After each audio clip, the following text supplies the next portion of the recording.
By election ಗೆದ್ದ ಖುಷಿಯಲ್ಲಿರುವ CM ಸಿದ್ದರಾಮಯ್ಯಗೆ ಸಂಪುಟ ಪುನರ್ರಚನೆಯ ತಲೆನೋವು ಶುರುವಾಗಿದೆ. ಉಪಚುನಾವಣೆಯ ಫಲಿತಾಂಶದ ಬೆನ್ನಲ್ಲೇ ಸಂಪುಟ ಪುನರ್ರಚನೆಯ ಚರ್ಚೆ ಜೋರಾಗಿದೆ. ಇನ್ನು ಈ ಸಂಬಂಧ ಡಿಕೆ ಶಿವಕುಮಾರ್ ಸುಳಿವು ಕೂಡ ನೀಡಿದ್ದಾರೆ.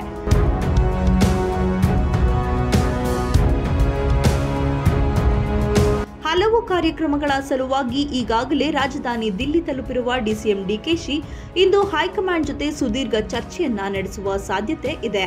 ಕಳೆದ 15 ದಿನಗಳಿಂದ ಚರ್ಚೆ ಜೋರಾಗಿದ್ದು, ಸಂಕ್ರಾಂತಿಗೆ ಸಂಪುಟ ಸಂಕ್ರಮಣ ಆಗುವ ಸಾಧ್ಯತೆ ಇದೆ. ಡಿಸಿಎಂ ಡಿಕೆಶಿ ಮಹತ್ವದ ಮಾತುಕತೆಯನ್ನ ಕೂಡ ನಡೆಸಲಿದ್ದಾರೆ. ಸಿಎಂ ಸಂಪುಟಕ್ಕೆ ಯಾರು ಇನ್ ಯಾರು ಔಟ್ ಎಂಬ ಚರ್ಚೆ ನಡುವೆ ಡಿಸಿಎಂ ಡಿಕೆಶಿ ದಿಲ್ಲಿಯಲ್ಲಿ ಮೊಕ್ಕಾಂ ಹೂಡಿದ್ದು, ಹೈಕಮಾಂಡ್ ಜೊತೆ ಮಹತ್ವದ ಚರ್ಚೆಯನ್ನ ನಡೆಸಲಿದ್ದಾರೆ. ಹಲವು ಹಿರಿಯ ಶಾಸಕರು ಈಗಾಗಲೇ ಮಂತ್ರಿಗಿರಿಗೆ ಟವಲ್ ಹಾಕಿದ್ದಾರೆ. ಹೊಸ ಯುವ ಶಾಸಕರು ಸಹ ಲಾಬಿ ಮಾಡಿದ್ದು, ಪ್ರಸ್ತುತ ಇರುವ ಯಾರಿಗೆ ಕೊಕ್ ಅನ್ನೋದೇ ಕುತೂಹಲವಾಗಿದೆ.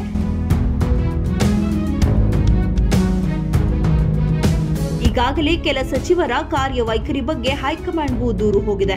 ಕೆಲ ಸಚಿವರು ವಿಧಾನಸೌಧಕ್ಕೆ ಬರುತ್ತಿಲ್ಲ, ಸರಿಯಾದ ರೀತಿಯಲ್ಲೂ ಕೆಲಸ ಮಾಡುತ್ತಿಲ್ಲ ಎಂದು ಎಐಸಿಸಿ ನಾಯಕರಿಗೆ ಕಂಪ್ಲೇಂಟ್ ಮಾಡಿದ್ದಾರೆ.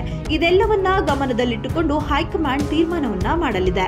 ಆಡಳಿತಕ್ಕೆ ಮತ್ತಷ್ಟು ಚುರುಕು ಮುಟ್ಟಿಸುವುದು, ಎಲ್ಲರಿಗೂ ಅವಕಾಶ ಸಿಗಬೇಕು ಎನ್ನುವ ಕಾರಣ ಸ್ಥಳೀಯ ಮಟ್ಟದಲ್ಲಿ ಕಾರ್ಯಕರ್ತರು, ಶಾಸಕರ ಸಂಪರ್ಕ, ಜಿಲ್ಲೆಗಳಲ್ಲಿ ಪಕ್ಷ ಸಂಘಟನೆಗೆ ಮತ್ತಷ್ಟು ಬಲ ತುಂಬುವುದು, ಗ್ಯಾರಂಟಿಗಳ ಸಮರ್ಪಕ ಅನುಷ್ಠಾನಗೊಳಿಸುವುದನ್ನು ಗಮನದಲ್ಲಿಟ್ಟುಕೊಂಡು ಸಂಪುಟ ಪುನರ್ರಚನೆಯನ್ನ ಮಾಡಲಾಗುತ್ತಿದೆ.